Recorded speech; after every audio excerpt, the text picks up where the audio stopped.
قاعده 111 هم چی است؟ پیامدها و ضررهای بدعت. خب یک کسی از شما سوال میکنه و میگه که خب برادر محترم، این گپ درست است که چی شد؟ بدعت بد میگیم. بدعت چی مشکل داره؟ مثلا اگر نفر بدعت کرد، همین مشکلاتش میگه برای من یک حساب بک ما بفهمم چی است. چون بسیاری کسا مشکل بدعتکارایی است که او را به خاطر دینداری میکنن. پس مشکل بدعت چی است؟ خب تاثیر منفی بدعت دو بخش داره. یک بخشش تاثیر منفی بدعت در دین است. وقتی یک کس بدعتکاری میکنه، اول دو بخش داره. بخش اولش تاثیر منفی بدعت در دین است. بدعت در دین چی نقص میرسانه؟ مثلا برای اسلام ما و شما بدعت چی نقص میرسانه؟ نقص اولش است که اسلام برای مردم ناقص نشان میده. یعنی برای مردم میگه که این اسلامی که پیغمبر تبلیغ کرده این کامل نبوده، ناقص بوده. پس ما آمدیم با اینی بدعت‌های خود، با اینی چیزهای جدید خود اسلام چی میکنیم؟ تکمیل میکنیم. و این گپ بسیار خطرناک است، در حالی که پیغمبر صلی الله علیه و سلم همین دین مکمل برای مردم چی کردن؟ دین اسلام مکمل است و رسول الله صلی الله علیه و سلم مکمل رسانده. اینا یک جرم بسیار بزرگ است که کسی این مشکل میکنه. دومی است که نقصش در دینی است که آیت قرآن که الیوم اکملت لکم دینکم بر مردم در این آیت در شک می اندازه. الله گفته که الیوم اکملت لکم دینکم. چه وقت گفته ایره؟ در وقتی که رسول الله صلی الله علیه و سلم در قید حیات بودن، آیت قرآن نازل شد که دین تکمیل است. خب اینا کسایی که میگه که والله این بدعت ها را ایجاد میکنن، پس ضررش به این میرسه که دین اسلام میگن که دین کامل نیست. سوم نقص که میکنه بدعت این هست که سر رسول الله صلی الله علیه و سلم تهمت میکنه. والله این چیز خوب بود، اگه خوب بود خیلی چرا رسول الله صلی الله علیه و سلم نکردن؟ شما ببینین رسول الله صلی الله علیه و سلم احکام دین از خلافت گرفته قیادت و رهبریت سیاسی جهان، متوجه هستین؟ از قیادت و رهبریت سیاسی جهان شروع که چه قسم ما جهان رهبریت کنیم برای ما نشان دادن، تا به طهارت و وضو تشناب و نشستن در تشناب. یعنی از کارهای بزرگی که قیادت و رهبریت جهان است تا به کارهای خردی که در تشناب داخل میشی، کل از رسول الله صلی الله علیه و سلم برای ما بیان کرده. پس کسی که بدعت میکنه، نوآوری میکنه، برش میگه که اینی کار پیغمبر نکرده، تو میکنی، معناش اینه میده که پیغمبر دین مکمل نرسانده. پیغمبر صلی الله علیه و سلم متهم قرار میده. به این خاطر است که بدعتکار عبادتش قبول نمیشه و دشمن بدعتکار شخص رسول الله صلی الله علیه و سلم در روز آخرت است. چرا این پیغمبر منفی معرفی کرد، یعنی بر مردم نشان میده که این چیزای خوب بود ولی پیغمبر این کار نکرد. ببینید ضربه زدن است به چی؟ به دین. دیگه ضرر بدعتکار بر دین چی هست؟ که این بدعت ها مردم از دین مقدس اسلام متنفر میسازه. چهارمی علتش چی هست؟ متنفر نمودن مردم از دین اسلام. چی نقص میرسانه؟ اکثرا شما اگر انسانهای بیدین ببینین، چهارمی ضرر بدعت بر دین چی است؟ مردم از دین مقدس اسلام چی میسازه؟ متنفر میسازه. چه قسم متنفر میسازه؟ شما اکثرا کسایی رو ببینین که سر اسلام انتقاد میکنه. سر چی انتقاد میکنه؟ سر آنچه انتقاد میکنه که مردم به نام دین در اسلام داخل کردن و او دو اسلام نیست. یک کافر بیارین، یک کافر بیاید خانه شما، چی گپ است؟ والا صاحب پدر من فوت کرده. خب این کافر آمد در مجلس شش که پدر شما فوت کرده، تو باش که من مسلمان ها پدر از این بیچاره فوت کردن، ما ببینیم چی میکنه. یک دفعه سیل کنه که پدرش که دفن میکنه 10 بجه، در جریان دفن کردن این نفر 7-8 تا طفل یتیم داره، پیسای طفل یتیم گرفتن، موترهای جنازه گرفتن و 20 تا موتر گرفتن. چی ضرور است؟ رسول الله صلی الله علیه و از مکه بود در مدینه رحلت کرد، همونجا دفنش کردن. ما چند هزار مصرف میکنیم که مرده خدا کجا ببریم؟ نه من از تخار هستم والله اگه مردی من در کابل بانم دفن شوم. من از هرات هستم، من باید از اینجا این از مکه و مدینه بعضی کسا میخوان که مرده خدا چی کنن؟ به افغانستان بیارن. او که سهل میکنه میگه پیسه یتیم است. باز که پسانی کافر سهل کنه که اوه کلان علما ششتن به نام عالم دین خیرات میگیرن. بزرگ دین، رهبر دین رسول الله صلی الله علیه و در دست حسن یک دانه خرما افتاده بود. حسن رضی الله عنه تفلک خورد بود، خرما رو در دان خود کرد. رسول الله در دست در دانش کلک خود داخل کرد. گفت کخن وسکوی خرما رو نخوری. گفتن چرا یا رسول الله؟ گفت این نباشه که خرمای صدقه باشه، خرمای زکات باشه، این بر ما ناروا هست که بخوریم.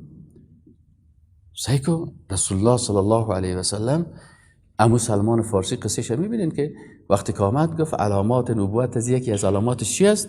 یکی از علامات نبوتش چی است که خیرات و صدقه و یاره نمیخوره. هدیه اگر کس تحفه برش آورد میخوره، اما اگر بوی صدقه است و خیرات است نه.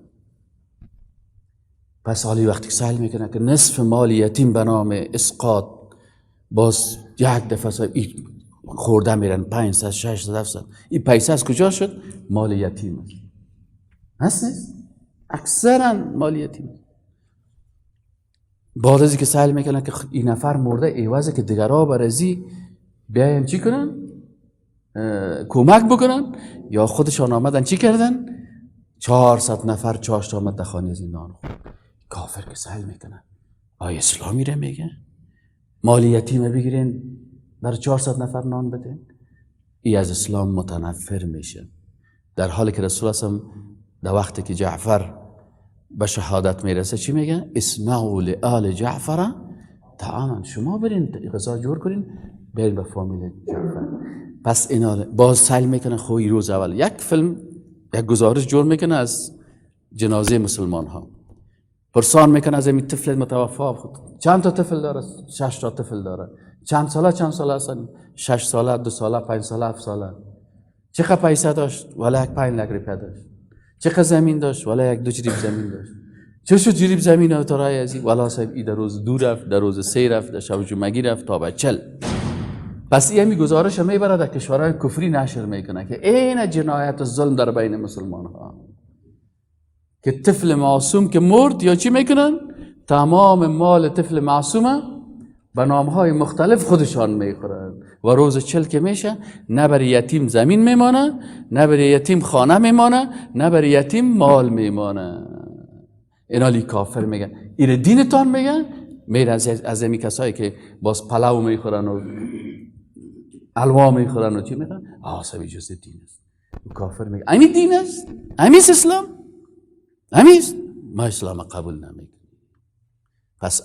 پس ضرر بدعت چی است؟ مردم متنفر از چی میسازن؟ از دین میسازن. بسیاری از بدعت هایی که امروز رواج داره که قلف ماچ کو، مثلا چوب ماچ کو، یک بت پرست میایسه کنه ما شما یک دارم توق کلان داریم توق نه بازی رو صاحب ماچ میکنن، مولوی ها صاحب دعا میکنن پیش روی ازی. بت پرست که میره سال کنه چی میگه؟ بت پرست میگه من خب بت می چوب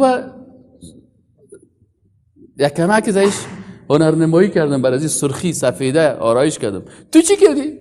تو چوب خالی رو بغل میکنی ماچ میکنی و ازی میخوای شفا. پس این بدعت چوب پرستی، چوب ماچ کردن متوجه هستین یعنی؟ این سبب چی میشه؟ و بت پرست چی میگه؟ حالا ما یک وقت در هندوستان که یک هندو رفتیم، هندو میگه بین مسلمان هندو هیچ فرق نیست. گفتیم چرا فرق نیست؟ گفت ما پیش رام عبادت میکنیم، این مسلمان های هندوستان که از پیش آجیلی یک قبر است به نام آجیلی در بمبئی هند. گفت همین کارهای ما پیش رام سجده میکنیم یا پیش قبر سجده میکنیم؟ ما پیش رام رکوع میکنیم یا پیش عزیز؟ ما از رام بچه و دختر میخوایم، اینا از آجیلی بچه و دختر میخوایم. ما دست دعا رو بر رام بالا میکنیم یا دست دعا رو بر آجیلی بلند میکنن. ما مثلا میఠایی و نان و الوا و گپا پیش رام میخوریم یا پیش آجیلی میخوریم. ما تار در سر قد رام میگیریم، در گردنش خود میپرتیم، در دستش تار میپرتیم یا در پیش آجیلی. ما شفا از بت میخوایم یا از قبر. پس بین موازی چی فرق است؟ فرق همینقدر است که بت ما استاده است، بت شما تو خوک هیسته. گفتین همه فرق است، دیگه خب فرق نیست. پس اینال بدعت هایی که در دین میشه، چی اعتقادی باشه چی عبادی باشه، این کلش چی میشه؟ منجر به این میشه که مردم از دین اسلام چی میشن؟ متنفر میشن. خب بخش دوم که است، بخش دوم تاثیر منفی در خود شخص بدعتکار است. بخش دوم، آل بدعت چی تاثیر میکنن؟ در شخص بدعتکار هم ضررهای بسیار خطرناک داره. دین خب بدنام ساخت، مردم از دین متنفر ساخت. صحیح شد نه؟ پیغمبر خو گفت که تو دین ناقص است، آیات قرآن خو قبول نکرد که الیوم اکملت لکم دینکم، دین تکمیل است، بس است. حال ضررهای خودش است. اول مشکل بدعتکاری است که خودش عقیده خود خراب میسازه. چرا؟ اینمی بدعت هاست که انسان به کفر شرک میکشه. یک. دوم چیز، عمل بدعتکار مردود است. انسان بدعتکار تا وقتی که ای از بدعت خود توبه نکنه، الله عبادت ازیر قبول نمیکنه. چرا؟ چرا یکی از شرایط قبولی عبادت متابعت از کی هست؟ از رسول الله صلی الله علیه و سلم. بدعتکار تابع رسول الله صلی الله علیه و سلم نیست، متابعت از اون نمیکنه. بناهن گناه بدعتکار چی هست؟ گناه بدعتکار هی است که نقصش که عملش الله قبول نمیکنه، میگه عمل تو به طریقی رسول الله صلی الله علیه و سلم نبود. سوم نقصش چی است؟ توبه بدعتکار تا وقتی که از بدعتش توبه نکرده باشه، الله توبهش قبول نمیکنه. چهارم نقصش چی است؟ از امت بودن رسول الله صلی الله علیه و سلم خارج میشه. چرا مثلا بدعتکار چی میکنه؟ ازدواج نمیکنه. چرا ازدواج نمیکنی؟ میگه من دیندار هستم. رسول الله صلی الله علیه و سلم چی میگه؟ النکاح من سنتی فمن رغب عن سنتی فلیس منی. فلیس منی چی معنی؟ یعنی که از جمله امت ما نیست. پس بدعتکار از صف امت رسول الله صلی الله علیه و سلم در روز قیامت کشیده میشه. دیگه از جزاهای بدعتکار چی است؟ در جمله کسان حساب میشوند که بدون علم بر الله سخن گفته. الله میگه که بدون علم بالای من سخن نگویید. ولا تقف ما لیس لك به علم ان السمع والبصر والفؤاد كل اولئک کان عنه مسئولا.